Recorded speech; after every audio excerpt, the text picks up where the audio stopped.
Imagine you have a big event coming up. One that's super exciting, one that you've been looking forward to for a very, very long time. A lot of plans have gone into it. You've been psyching yourself up for this. You're all ready to get together with your friends and celebrate. And then something happens. Something inexplicable, something that doesn't really make sense, but this big event that you have been waiting for, that you've been looking forward to, isn't happening. That's a story that Jesus tells. In the book of Matthew, Jesus tells a parable about 10 women waiting for a wedding to start, waiting for the bridegroom to come, and they are so excited and they are so ready, and they are there to light their lamps and walk down the street and be ready for this big celebration. It's gonna be great. And then it doesn't happen. They sit there and they sit there. And the oil that is in their lamps starts to get low. Some of them run out completely. And what the heck? Where's the guy? This is the big thing. Why aren't you here? Why isn't this happening? The Bible is full of stories and explorations of what we expect to happen and then what really happens. It's all throughout. You can look at the book of Job, a guy whose life was going pretty sweet until it really, really wasn't. You can look at the story of Saul/Paul, someone who's a big up-and-comer in his religious community until he's knocked off of his horse and blinded, and his life just completely turns a different direction.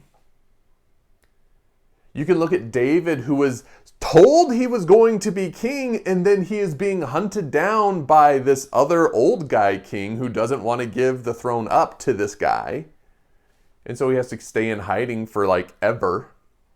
The Bible's full of these types of stories. What we expect, what we're hopeful for, but then a reality that kind of slaps us in the face and makes us go, why? What is going on? And here we are in a graduation season where thousands upon thousands upon thousands of students are just wondering, really? This isn't the way it was supposed to go. When I was a senior in high school, I was at a boarding school. And so the end of the school year felt like an even bigger deal. Because boarding schools, your friends kind of are your family. And the school I went to really kind of milked the emotions that could happen here. We had an evening toward the end of the school year that we literally called Cry Night, because it was a time that we would all get together and we would have these flowers and we would just roam campus and hand them to people that we cared about, and we would say goodbye to them, because at the end of every school year we would leave back to our homes. We wouldn't see each other for months, but if you were a senior, you might not see them again for the rest of your life. So for me in my senior year, there was a lot of strange things happening. But I was still excited because I was a senior. I was going to graduate. I was going to go to college. Things were going to be awesome. But things aren't exactly as they seem. During my senior year, a presidential election took place where a person who won fewer votes got to be president. And that had not happened in over 100 years, and I assumed would never happen again. The fall after my senior year, terrorists flew planes into American buildings and killed thousands of people. That hadn't happened in my life either. But something that's strange is that when I was 18 and I was graduating high school, the thing that got into my head the most was graduation day, because this was the big celebration. This was the moment of my life that I had been looking forward to for a very, very long time. But you know what? Things don't always go the way we want them to. Now, this isn't going to be a devastating story about how I was completely and totally wronged by whoever. But when it becomes personal, even small things feel huge. Because I wasn't going to see my friends the next school year, because I was going to go to a school in a completely different state, I really looked forward to the afternoon after my graduation to maybe hang out with friends, take lots of pictures, spend some time together and celebrate. What actually happened is, as soon as the graduation ceremony was over, we got a few quick pictures with some family, maybe 2 or 3 friends is what it feels like. But I had relatives who had come in from out of town, who had driven hours to celebrate my graduation, my achievements. And instead of just hanging around, they were like, we need to go eat. And so I felt rushed to do my goodbyes very quickly with all of my friends because we had to get to Olive Garden. And I was mad. I was so mad because I seem to remember, like, when my older brother graduated, he seemed to have all the time he needed to say goodbye to his friends. And I know that my younger brothers, when it got to be their time, that they got to have all of their time with their friends, and I had to sit there and be the bored person. So for me in that moment, I was so frustrated. I'm like, no. This is my time. How come I don't get to call the shots? This is supposed to be about me.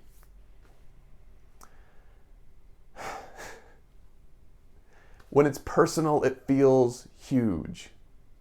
Now, I'm not going to tell any graduating senior that you're overreacting or that you need to get some perspective. Perspective is wonderful, and you have probably seen or heard people online talk about, like, the weirdness for us to complain because we're on lockdown and we don't get to have a massive gathering.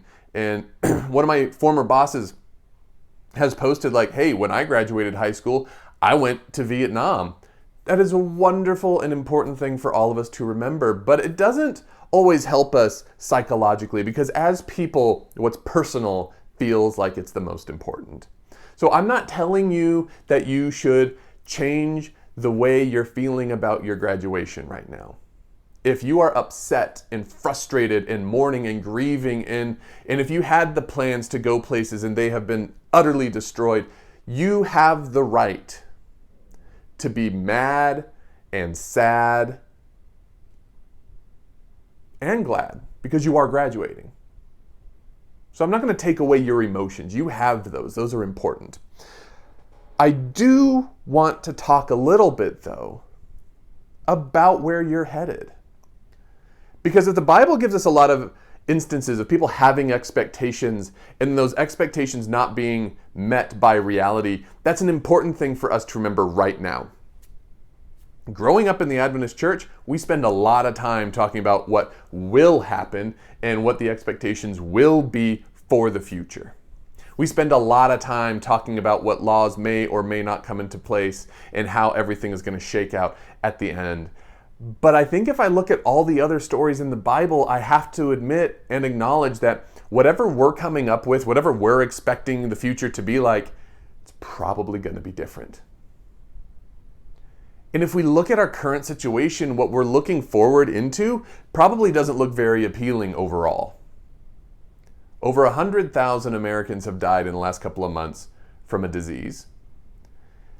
Our economy is totally tanking. A man was killed earlier this week by a police officer in Minnesota, and as we speak, there are riots in that city that involve people storming a police precinct and setting it on fire. The world's a mess right now. This is not the world you expected to graduate into, because you had your plans. You had plans to celebrate. You had plans to move into a world where you could probably go and physically be on a college campus next fall. And some of you might not have that option. So the world's a mess.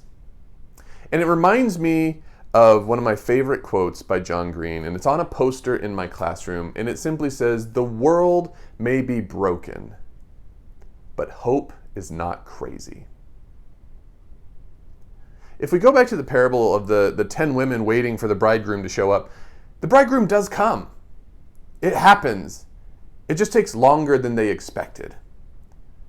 If we look at Job, Job goes through tremendous loss. His life is restored. It's not the same. He's still missing people. He's still missing experiences. He is still missing something that he would have desperately loved to have had. But he makes it.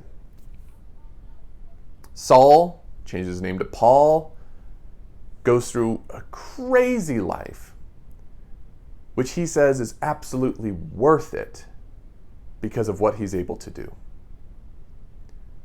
The world may be broken, but hope is not crazy. We spend a lot of time looking forward and making plans and hoping for things to turn out a certain way. And as I said before, as Adventists who spend a lot of time talking about Daniel and Revelation, I want to put something out there that maybe should direct our attention back to help us learn what to do now. And if we go to Genesis instead of Revelation, we get a very simple idea. In the second chapter of Genesis, after God creates man, we're told that he puts man in the garden so that he can take care of the garden. As we graduate and move through this weird time in life, I think that's a weird little verse that we need to hang on to. It's not that we need to look forward and think like, well, what's going to happen next? How can I be ready for it? Instead, we need to understand maybe that we are in this garden. We are in this world. And the first thing that God tells a person is, this is yours to take care of. And that's why I have hope moving forward. For people who are graduating right now, you are moving into a weird, shattered, broken down world that seems impossible and just gross. But there is hope, because you can bring that hope with you. You have a divine imperative that says, take care of this world. And it's not going to be easy, because that's what we also learn in Genesis, that it is by the sweat of our brow that we're going to get anything done in this world. So it requires resilience, it requires strength, it requires optimism. But those are all things that we can have in abundance. The world's crazy. Hope is not crazy. As you graduate, I want to encourage you, I want to support you, I want to celebrate you. And I have high hopes, because I know that you have already gone through a weird thing that has not happened in this country ever on this scale. You're walking into the unknown. And you were hoping that this would be a Joseph Campbell monomyth moment of like, I have the prize, I can now finish my story. And then it turns out, no, you're just in the road of trials. But those road of trial moments will give you that strength to help heal our world. I want to finish with one of my favorite moments in literature from Fahrenheit 451. Because in Fahrenheit 451, at the end of that book, you have a group of characters who contain as much human knowledge that's been written down as any group of people can have. And they have to walk into a city that has been utterly decimated. And the main character thinks, what do I have that I could like bring to this city? I just have these words in my head. And even though I just told you to think about Genesis, Ray Bradbury in Fahrenheit 451 directs us back to Revelation. And when his protagonist walks back into this burning, broken down city, he thinks of the verse from Revelation, the leaves of the tree are for the healing of the nations. We don't know the specifics of what will happen, but we know that healing is there, and we have the opportunity to be agents of that healing. We can have that divine purpose to heal our country and our world. So congratulations, class of 2020.